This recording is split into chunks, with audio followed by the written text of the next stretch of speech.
साहब साईं इरशाद साहब साईं दाद साहब तेने कामरेड भी पारे माशाल्लाह नना भी कामरेड साईं अहमद अली साहब कना उस्ताद भी रहा ने साईं भलो रिफॉर्म्स भी सुने एजुकेशन फील्ड्स थी दाड़े हरा भी अरे मीर हसन साहब नने याद है अस कमीशन सुन सिंध पब्लिक कमीशन टी इरादा 13 टी हमें नन अस पेपर टी राहट हमें हन्ना ख नन हाई कोर्ट में कैसे खटान बसन है सू मोटो हमें तो चीज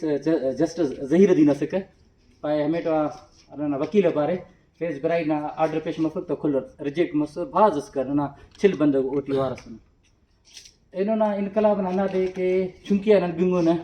पाए ब्राइड दबे डी ठिकरी है भाई खाम कानून कॉन्सेप्ट से मुझे रिजेक्ट करो ये दा थ्योरी है सा खत्म करो ये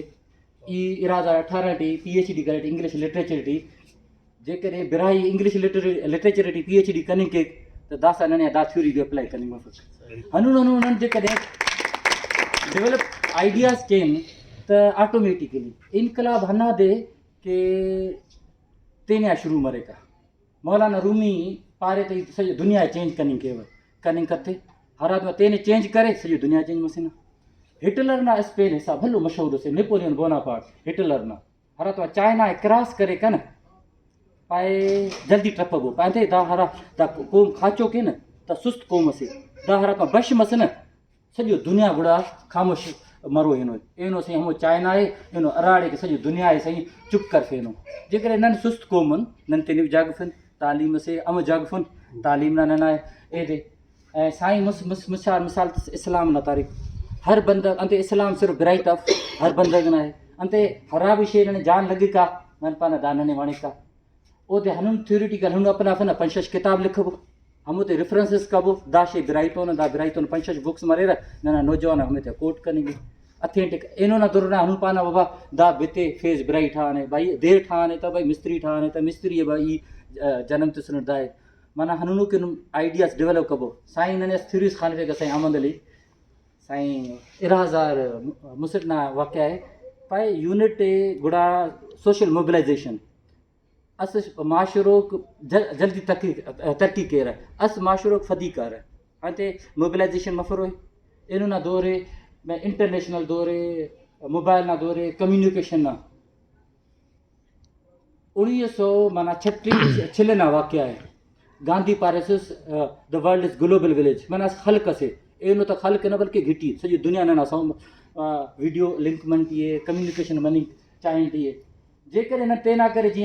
एलेक्जेंडर ग्राम बेल ना मिसाल हलबो ओना उराई बिनिंग कते कर ओना करे पाए जाइफ तेना मैसेजेस के तो ई ने तो अख उस तो प्यार के हम लफ्ज इजहार कनी ना करे ओ सिर्फ पाए कई को तारस ठाऊ ठा टेलीफोन ओना उराई ते बिनिंग कते इन सॼी दुनिया ना करे सही टेलीफोन मोबाइल अख हनुन वाक़या ठाइन हनुन शे इजाद केन तो बिराई ना पिन मरे साईं ना कने फशशम को साल दाना प्रोग्राम ई साईं ना फर्स्ट टाइम ई दादे अटेंड कंट्यूट अजदफ साईं शुरुआत करे सर रानी बाग टी दस हन्ना दे के मीन से डबल मरसाकार इनो 50 बंदो को वरी 60 मरे 20 मरे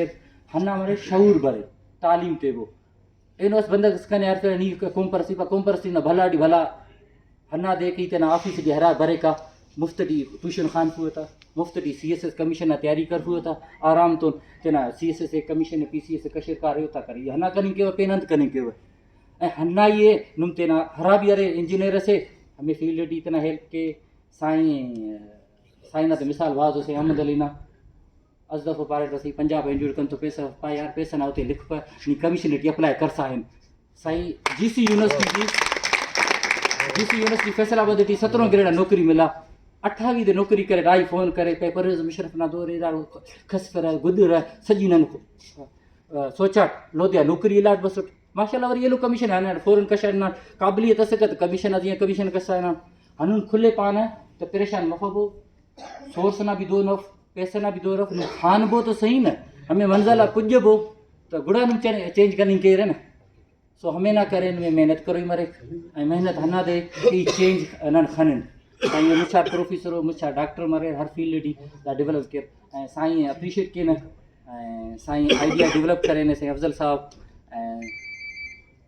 हनाड़ तना तकरीर ख़त्म किया और हनु पार लिखल पढ़ल भाज हित कंटिन्यू न न थैंक यू जवान कबो कबो